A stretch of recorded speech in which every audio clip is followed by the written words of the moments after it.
નમસ્કાર વિદ્યાર્થી મિત્રો, ફરીથી એકવાર આપ સર્વેનું ફિઝિક્સના ડેમો લેક્ચરની અંદર હાર્દિક સ્વાગત છે. વિદ્યાર્થી મિત્રો, ગઈકાલના ડેમો લેક્ચરની અંદર તમને કેટલાક પ્રશ્નો પૂછવામાં આવેલા હતા, જેના જવાબ અમુક વિદ્યાર્થીઓએ મને મોકલેલ છે અને અમુક વિદ્યાર્થીઓને તે પ્રશ્નો આવડ્યા નથી. તો આજે સર્વપ્રથમ આપણે તે પ્રશ્નોનું સોલ્યુશન જોઈ લઈશું અને તે સોલ્યુશન જોયા પછી આગળના ટોપિકની ચર્ચા કરીશું. તો ચાલો શરૂઆત કરીએ સોલ્યુશનની. વિદ્યાર્થી મિત્રો, ગઈકાલે જે પ્રથમ પ્રશ્ન પૂછવામાં આવેલો હતો તે પ્રથમ પ્રશ્નની અંદર કંઈક વાત કરેલી હતી તમને કે પથ લંબાઈ અને સ્થાનાંતરના ગુણોત્તરનું મૂલ્ય કેટલું હોય. તો આપણે ગઈકાલના લેક્ચરની અંદર ભણી ગયા તે મુજબ પથ લંબાઈ is greater than or equal to સ્થાનાંતર. એટલે પથ લંબાઈનું મૂલ્ય સ્થાનાંતર કરતા મોટું અથવા સ્થાનાંતર જેટલું હોય છે. માટે આ સ્થાનાંતરને આ બાજુ લાવું તો અહીંયા ગુણોત્તરમાં આ રીતે લખી શકાય કે પથ લંબાઈ ભાગ્યા સ્થાનાંતર. જો સ્થાનાંતરને અહીંયા લાવું તો અહીંયા કોઈ વસ્તુ બચે નહીં, તો અહીંયા લખીશ greater than or equal to 1. એટલે કે પથ લંબાઈ અને સ્થાનાંતરનો ગુણોત્તર 1 કરતા greater than or equal to 1 હોય છે. આના કરતા ઉલટું પૂછે જ્યારે તમને કે સ્થાનાંતર અને પથ લંબાઈનો ગુણોત્તર કેટલો હોય, તો ઉલટાઈએ જ્યારે આપણે તો સ્થાનાંતર અપોન પથ લંબાઈની વાત કરીએ તો આ ઉલટા પ્રશ્નની અંદર આ ચિહ્ન છે ઉલટાઈ જશે. અહીંયા જે ગ્રેટર ધેન છે તેની જગ્યાએ થશે લેસ ધેન, તો less than or equal to 1. આ વસ્તુ પણ આપણે યાદ રાખીશું. ત્યારબાદ બીજા પ્રશ્નની અંદર તમને વાત કરવામાં આવેલી હતી કે એક પદાર્થ જે છે એ બિંદુથી ગતિની શરૂઆત કરે છે. એક પદાર્થ જે છે તે એ બિંદુથી ગતિની શરૂઆત કરે છે અને ત્રીજા ભાગનું વર્તુળ કવર કરીને કોઈક બી બિંદુએ પહોંચે છે. અહીંયાથી ગતિની શરૂઆત થઈ અને આ બી બિંદુ સુધી પહોંચે છે. તો અહીંયા વાત કરીએ તો આ વર્તુળ જે છે, અહીંયા ઘણા બધા વિદ્યાર્થીઓએ આ પ્રશ્નને સોલ્વ કરવાનો પ્રયાસ કર્યો છે, પરંતુ અહીંયા જવાબ ખોટો આવેલો છે એમનો. તો સરળતાથી જોઈ લઈએ. સાદી ને સિમ્પલ રીત છે. જ્યારે એ બિંદુથી શરૂ કરીને પદાર્થ ફરીથી પાછો એ જ બિંદુએ આવે તો તેને કાપેલું અંતર થાય 2πr. એટલે કે એક વર્તુળ પૂર્ણ કરે, આખું વર્તુળ પૂર્ણ કરે તો એને કાપેલું અંતર થાય 2πr. પણ અહીંયા આખું વર્તુળ પૂર્ણ કરતો નથી, પણ આખા વર્તુળની જગ્યાએ આ અડધો ભાગ અને આ બીજો ચોથો ભાગ ઉમેરાય એટલે ટોટલ ત્રીજો ભાગ કહી શકાય. વર્તુળનો ત્રીજો ભાગ, ત્રીજા ભાગનું વર્તુળ કવર કરે છે. વર્તુળના 4 ભાગમાંથી ત્રીજા ભાગનો વર્તુળ કવર થાય છે. આટલો આખો ભાગ કવર થાય છે. તો આને સરળ રીતે આપણે જો ગણવો હોય તો અહીંયા લખી શકીએ કે એક વર્તુળ પૂર્ણ થાય ત્યારે કપાતું અંતર 2πr છે. માટે આ ત્રીજા ભાગને આપણે આ રીતે બતાડી શકીએ 3/4. વર્તુળના 4 માંથી ત્રીજો ભાગ એ 3/4, 3/4 ભાગનું જો વર્તુળ હોય તો કપાતું અંતર કેટલું? તો માટે અહીંયા આપણે લખી શકીએ કે અંતર બરાબર, અંતરની વાત કરીએ તો આ 3/4 મલ્ટીપ્લાઈડ વિથ 2πr, તો 3/4 ગુણ્યા 2πr. અને એ કિસ્સાની અંદર આ બે વડે કટ કરીએ તો જવાબ આવશે 3/2πr. ઘણા બધા વિદ્યાર્થીઓએ 2/3πr લખ્યું છે, તો તે જવાબ ખોટો છે. તો અહીંયા પથ લંબાઈ જે છે એ પથ લંબાઈ 3/2πr જેટલી મળશે. ત્યારબાદ વાત કરીએ પથ લંબાઈની સાથે સ્થાનાંતર. તો સ્થાનાંતરની વાત કરીએ તો સ્થાનાંતર મોટાભાગના વિદ્યાર્થીઓનો આન્સર સાચો છે. સ્થાનાંતર અહીંયા a અને b વચ્ચેનું સ્થાનાંતર એટલે આ સુરેખા, આ થઈ ગયું a અને b વચ્ચેનું સ્થાનાંતર. તો a અને b વચ્ચેનું સ્થાનાંતર અહીંયા આની ત્રિજ્યા r છે, તો આ થશે આ પણ r. તો પાયથાગોરસ પ્રમેય અનુસાર કર્ણની લંબાઈ જે છે એ કર્ણની લંબાઈ થશે √2r, જે આપણે ગઈકાલે શોધી ચૂક્યા છીએ. તો તેના પરથી ડાયરેક્ટ લખી શકાય કે સ્થાનાંતર જે છે તે સ્થાનાંતર થશે √2r.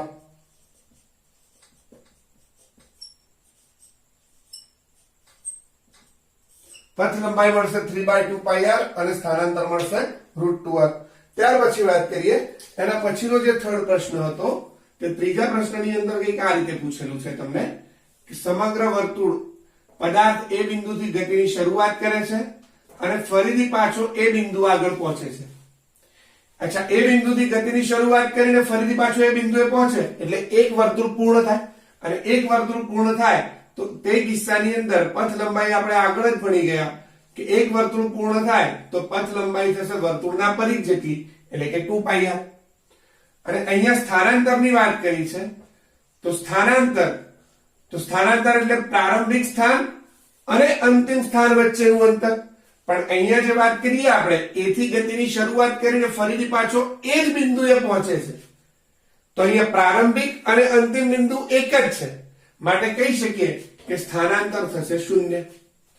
પછી ચોથો પ્રશ્ન જે પૂછવામાં આવેલો છે, ચોથા પ્રશ્નની અંદર તમને એવું કીધું છે કે એક કાર r ત્રિજ્યાના વર્તુળાકાર માર્ગે એ બિંદુથી બી બિંદુએ જાય છે.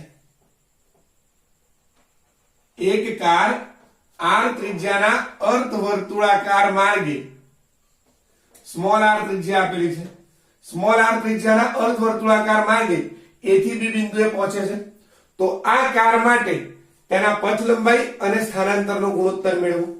તો સર્વપ્રથમ વાત કરીએ પથ લંબાઈની. પથ લંબાઈ અહીંયા થશે, પથ લંબાઈ અર્ધવર્તુળાકાર માર્ગે જાય છે એટલે પથ લંબાઈ થશે અર્ધવર્તુળનો પરિઘ. તો અહીંયા જે છે પથ લંબાઈ આપણે લખી લઈએ. પથ લંબાઈ આખું વર્તુળ હોય તો પથ લંબાઈ 2πr, અડધું હોય તો ખાલી πr. તો અર્ધવર્તુળનો પરિઘ થશે πr એટલે પથ લંબાઈ થશે πr. અને સ્થાનાંતરની વાત કરીએ તો સ્થાનાંતર a અને b વચ્ચેનું સ્થાનાંતર આ r છે તો આ પણ r થશે, r વત્તા r એટલે કે 2r. કેપિટલ r વડે ઘટાડી દો. આ બંનેનો ગુણોત્તર લઈ લો. ગુણોત્તર લઉં તો r કેન્સલ થાય, પરિણામે જવાબ મારો આવશે π/2. આન્સર મને જે મળશે તે છે π/2. ત્યારબાદ વાત કરીએ જે છેલ્લો દાખલો તમને પૂછેલો છે. છેલ્લા દાખલામાં કંઈક આ રીતે આપેલું છે, એક વર્તુળાકાર માર્ગ પર એક વર્તુળ છે જેની ત્રિજ્યા 60 સેન્ટીમીટર આપેલી છે. આ 60 સેન્ટીમીટર ત્રિજ્યાના વર્તુળ પર એક કીડી 60 સેન્ટીમીટર જેટલું સ્થાનાંતર અનુભવે છે. અહીંયા 60 સેન્ટીમીટર જેટલું સ્થાનાંતર અનુભવીને એ બિંદુથી કોઈક બી બિંદુએ પહોંચે છે. તો આ કિસ્સામાં તમને પૂછ્યું, આ જે મેં એ અને બી ને જોડતી રેખા જે બતાડી આ સ્થાનાંતર દર્શાવે છે, 60 સેન્ટીમીટર ત્રિજ્યા છે. તો આપણને એવું પૂછવામાં આવ્યું છે કે આ કિસ્સાની અંદર કીડીએ કેટલું અંતર કાપ્યું હશે, એટલે કે કીડીએ કાપેલું કુલ અંતર એટલે ચાપ AB ની લંબાઈ. વાસ્તવમાં અહીંયા પથ લંબાઈ પૂછી છે તો અહીંયા પથ લંબાઈની ગણતરી કરવા માટે અચ્છા આ 60 સેન્ટીમીટર આપેલું છે અને આ અંતર પણ 60 સેન્ટીમીટર આપ્યું છે, વત્તા કેન્દ્રથી જો બી બિંદુને જોડું તો એ પણ ત્રિજ્યા થાય અને એ થશે 60 સેન્ટીમીટર. એટલે અહીંયા વાત કરીએ તો ત્રિકોણની ત્રણેય બાજુઓ સમાન છે. આ 60 સેન્ટીમીટર, આ 60 સેન્ટીમીટર અને આ સ્થાનાંતર પણ 60 સેન્ટીમીટર. એનો મતલબ આ જે ત્રિકોણ બન્યો એ ત્રિકોણ થશે સમબાજુ ત્રિકોણ. અને સમબાજુ ત્રિકોણ બને તો કેન્દ્ર આગળ આંતરાતો જે ખૂણો છે એ ખૂણો થઈ જશે 60 ડિગ્રી. જો આ ખૂણો આપણને મળી ગયો તો સરળતાથી આપણે શોધી શકીએ. મેં તમને ગઈકાલે વાત કરી હતી, એક સંપૂર્ણ વર્તુળ પૂર્ણ થતું હોય તો તે કિસ્સાની અંદર કેન્દ્ર આગળ રચાતો ખૂણો જે છે તે 360 ડિગ્રી થાય. હવે 360 ડિગ્રી જો કેન્દ્ર આગળ ખૂણો રચાતો હોય તો આપણે લખી શકીએ કે 360 ડિગ્રી કોણ માટે પથ લંબાઈ થાય છે 2πr. 360 ડિગ્રી એટલે કે એક વર્તુળ પૂર્ણ થાય. તો અહીંયા લખીએ કે 360 ડિગ્રી કોણ માટે પથ લંબાઈ છે 2πr. માટે અહીંયા કેન્દ્ર આગળ આંતરાતો ખૂણો છે 60 ડિગ્રી. તો 60 ડિગ્રી કોણ માટે પથ લંબાઈ કેટલી? તો એ શોધીએ તો માટે અહીંયા લખું પથ લંબાઈ ઇઝ ઇક્વલ ટુ આ બંનેનો ગુણાકાર થશે 60 ગુણ્યા 2πr ભાગ્યા 360. આ વાત કરીએ એક એક મીંડું જશે 60 છંગ 360 2 વડે ભાગીએ તો 2 તારી 6 એટલે અહીંયા જવાબ તમને જે મળશે એ જવાબ આવશે πr/3. અચ્છા, અહીંયા આપણને ત્રિજ્યા આપેલી છે 60 સેન્ટીમીટર, તો તેની કિંમત મૂકી દઈએ તો પાઈ ગુણ્યા 60 ભાગ્યા 3. તો આ 3 જો 60 છેડ ઉડાડું, 60 ને 3 વડે ભાગું તો જવાબ આવશે 20. પરિણામે મારો જવાબ જે છે તે થશે 20 પાઈ સેન્ટીમીટર. એટલે પથ લંબાઈ અહીંયા જે મળે છે તે મળશે 20 પાઈ સેન્ટીમીટર.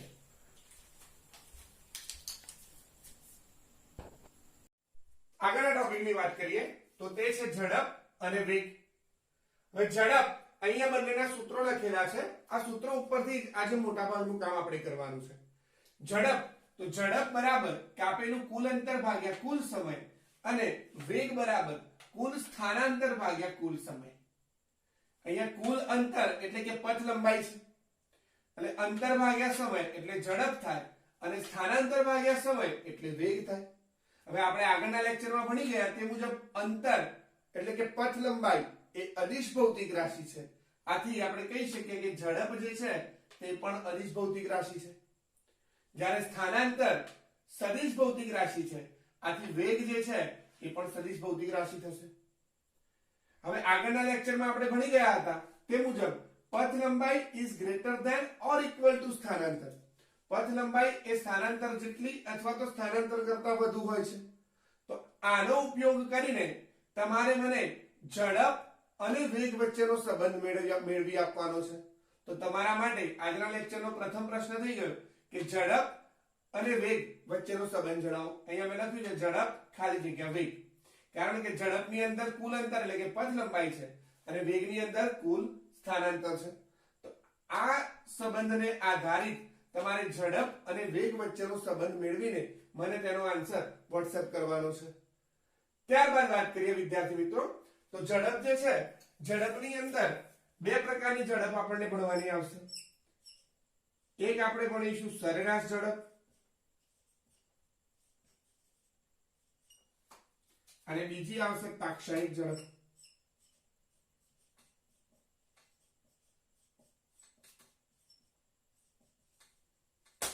તેવી જ રીતે વેગની અંદર પણ બે ભાગ આવશે, સરેરાશ વેગ અને બીજું આવશે તાત્ક્ષણિક વેગ. તો સર્વપ્રથમ વાત કરીએ સરેરાશ એટલે શું અને તાત્ક્ષણિક એટલે શું. તો સરેરાશની વાત કરીએ, માની લો કે આપણે બિંદુ A થી બિંદુ B સુધી કાર લઈને જઈ રહ્યા છીએ.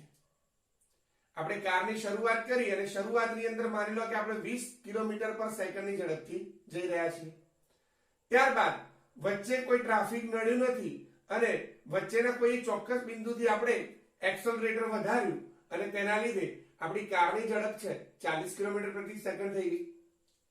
તો પહેલા 20 કિલોમીટર પર સેકન્ડ ઉપર ગયા, પછી 40 કિલોમીટર પર સેકન્ડ ઉપર ગયા અને આગળ જ્યારે ગયા ત્યારે આગળ જતા જતા ફરીથી આપણી સ્પીડ ધીમી થઈને આપણે ફરીથી 30 કિલોમીટર પર સેકન્ડ ઉપર આવી ગયા. તો આ કિસ્સાની અંદર તમને પૂછે કે ભાઈ સરેરાશ ઝડપ, તમે સરેરાશ કેટલી ઝડપથી અહીંયા પહોંચ્યા છો. તો તેના માટે આપણે શું કરીશું, A અને B બિંદુ વચ્ચેનું કુલ અંતર લઈ લઈશું અને એ કુલ અંતર તથા A અને B બિંદુ A થી B બિંદુ સુધી પહોંચવા માટેનો કુલ સમય લઈને તેને અંતરને સમય વડે ભાગીએ તો આપણને જે ઝડપ મળશે તે ઝડપને કહેવાય સરેરાશ ઝડપ. બીજું ઉદાહરણ લઈએ તો માની લો કે પરીક્ષાની અંદર તમારી માર્કશીટ તમને આપવામાં આવી છે, તેમાં જુદા જુદા વિષયના માર્ક્સ લખેલા હોય છે, પરંતુ જે ટકાવારી નીકળે છે એ ટકાવારી બધા જ વિષયોના ગુણોના સરવાળાને આધારે નીકળે છે. માની લો કે તમારે એક વિષયની અંદર 90 માર્ક્સ છે, બીજાની અંદર 85 છે અને ત્રીજાની અંદર 87 છે, તો તમે ત્રણની સરેરાશ કાઢીને કહી શકો કે ઓન એન એવરેજ આ વિદ્યાર્થી જે છે તેને 87.5 કે 88 માર્ક્સ આવેલા છે, એટલે કે 88% છે. તો એ ટકાવારી જે છે તે એક પ્રકારની સરેરાશ છે. તેવી જ રીતે સરેરાશ ઝડપ અને સરેરાશ વેગ હોય છે. હવે તાત્ક્ષણિકની વાત કરીએ. તાત્ક્ષણિક એટલે તત્ક્ષણ, જે તે ક્ષણે જે તે ક્ષણે તમારી ઝડપ અથવા વેગ કેટલો છે તેની વાત છે. પેલી કારની આપણે વાત કરી તો કાર A થી B બિંદુ સુધી જતી હતી, તો અહીંયાથી ગતિ કરતી કરતી માની લો કે આ બિંદુ આગળ પહોંચી, તો આપણને એવું પૂછવામાં આવે આ બિંદુ આગળ કારની ઝડપ કેટલી છે અથવા કારનો વેગ કેટલો છે, અથવા તો આ બિંદુ આગળ કારની ઝડપ કેટલી છે અથવા કારનો વેગ કેટલો છે, તો તેને કહેવાય તાત્ક્ષણિક ઝડપ અથવા તાત્ક્ષણિક વેગ. જેમ પેલું આપણે માર્કશીટ નું ઉદાહરણ લીધું તો A B C ત્રણ વિષયની અંદર માર્ક્સ અલગ અલગ હતા અને ટકાવારી છે એ ત્રણની સરેરાશ છે, પરંતુ તમને એવું પૂછવામાં આવે કે એ વિષયની અંદર કેટલા માર્ક્સ છે, તો એ તાત્ક્ષણિક મૂલ્ય થઈ ગયું. તેવી જ રીતે અહીંયા તાત્ક્ષણિક ઝડપ અને તાત્ક્ષણિક વેગ એ બંને આવશે. પણ આપણે આજના લેક્ચર પૂરતું સરેરાશ ઝડપ અને સરેરાશ વેગ આ બંનેને આધારિત દાખલાઓ કરીશું. પ્રથમ દાખલાની વાત કરીએ તો માની લો કે કોઈ પદાર્થ કંઈક આ રીતે રકમ આપી હોય તમને કે એક પદાર્થ જે છે તે પૂર્વ તરફ 3 મીટરનું અંતર કાપે છે અને આ અંતર કાપવા માટે લાગતો સમય છે 2 સેકન્ડ. ત્યારબાદ તે પોતાની ગતિની દિશા ઉલટાવીને પશ્ચિમ તરફ 2 મીટરનું અંતર કાપે છે અને આ અંતર કાપવા માટે તેને લાગતો સમય 3 સેકન્ડ છે. તો આ કિસ્સામાં તમને પૂછવામાં આવે કે સરેરાશ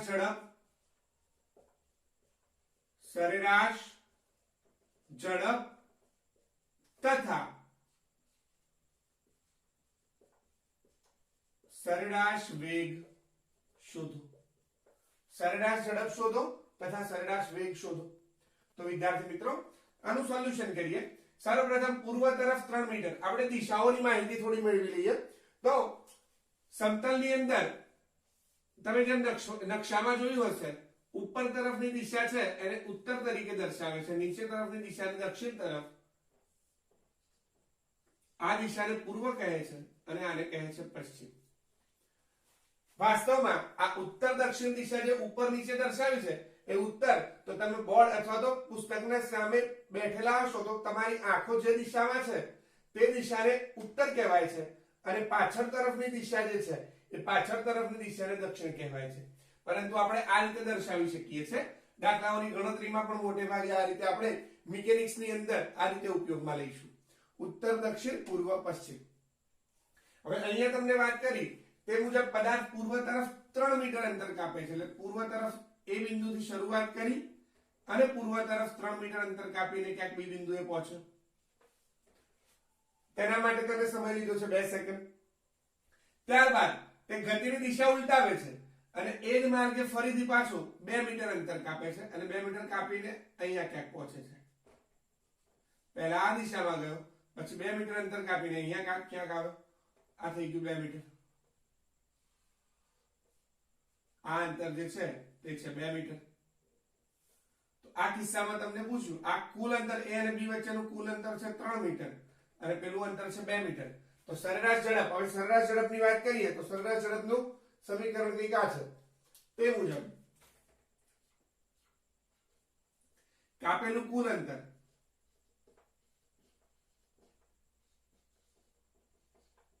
તો અહીંયા કુલ અંતરની વાત કરીએ પૂર્વ તરફ 3 પશ્ચિમ તરફ 2 એટલે કુલ અંતર એને કાપ્યું છે 5 મીટર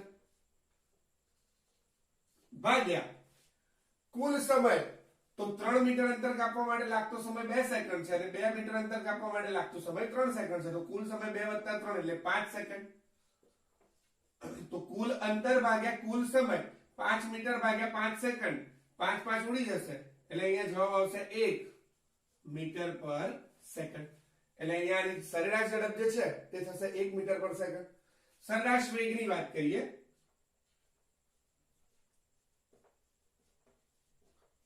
તો સરેરાશ વેગ,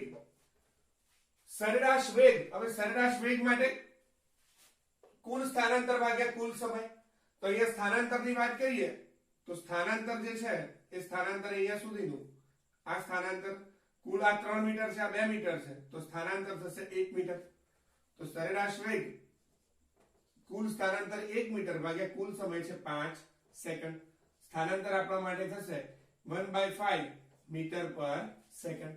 1/5 કરીએ તો જવાબ કંઈક આવશે 0.20 મીટર પર સેકન્ડ. આ જ પ્રકારના અન્ય દાખલાઓ પણ કરીએ આપણે. જે પ્રકારના દાખલાઓ જોયા તે પ્રકારનો એક અન્ય દાખલો જોઈએ. ધારો કે કોઈ કાર અર્ધવર્તુળાકાર માર્ગે A થી B બિંદુ પર પહોંચે છે. ધારો કે કોઈ કાર અર્ધવર્તુળાકાર માર્ગે ગતિ કરીને A થી B બિંદુ પર પહોંચે છે.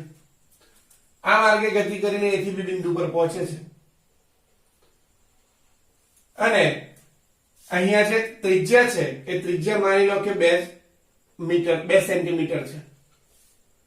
ત્રિજ્યાનું મૂલ્ય 2 સેન્ટીમીટર આપેલું છે. પછી તમને કહે કે A થી B બિંદુ સુધી પહોંચવા માટે લાગતો જે સમય છે તે સમયગાળો છે 2 સેકન્ડ. તો આ કિસ્સાની અંદર આપણને પૂછે સરેરાશ ઝડપ કેટલી હશે તથા બીજું પૂછે સરેરાશ વેગ કેટલો હશે. કારણે A થી B બિંદુ પર પહોંચવા માટે લાગતો સમય 2 સેકન્ડ છે. 2 સેન્ટીમીટર ત્રિજ્યાનો અર્ધવર્તુળાકાર માર્ગ છે. તો સરેરાશ ઝડપ અને સરેરાશ વેગ શોધો.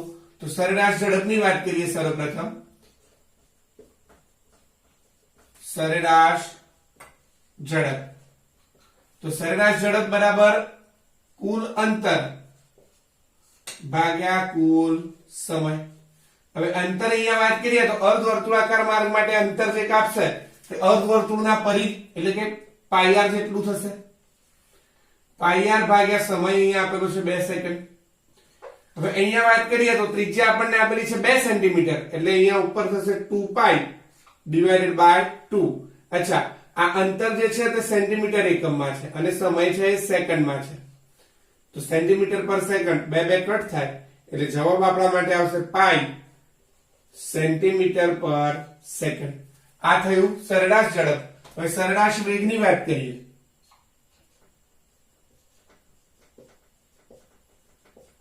તો સરેરાશ વેગ બરાબર થાય સ્થાનાંતર ભાગ્યા સમય.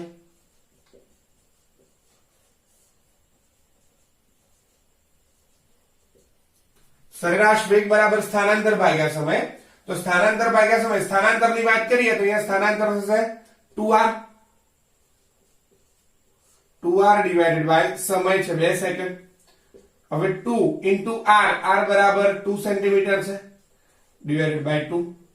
2 કટ થાય એટલે જવાબ આવશે 2 સેન્ટીમીટર પર સેકન્ડ. અહીંયા પાઈ મળે છે અને આ 2 છે. પાઈ નું મૂલ્ય 3.14 અને આ 2 એટલે કે પાઈ સરેરાશ ઝડપનું મૂલ્ય સરેરાશ વેગ કરતા વધારે છે. આવા જ બીજા પ્રશ્નો તમારે જાતે સોલ્વ કરવાના છે. માની લો કે પદાર્થ જે છે એ 2 સેન્ટીમીટર ત્રિજ્યાના વર્તુળાકાર માર્ગે 2 સેન્ટીમીટર ત્રિજ્યાના વર્તુળાકાર માર્ગે ગતિ કરીને એ બિંદુથી ગતિની શરૂઆત કરીને ફરીથી પાછો એ જ બિંદુ આગળ પહોંચે છે અને આ માટે તે જે સમય લે છે તે સમય છે માની લો કે 4 સેકન્ડ. તો આ કિસ્સા માટે સરેરાશ ઝડપ અને સરેરાશ વેગ શોધો.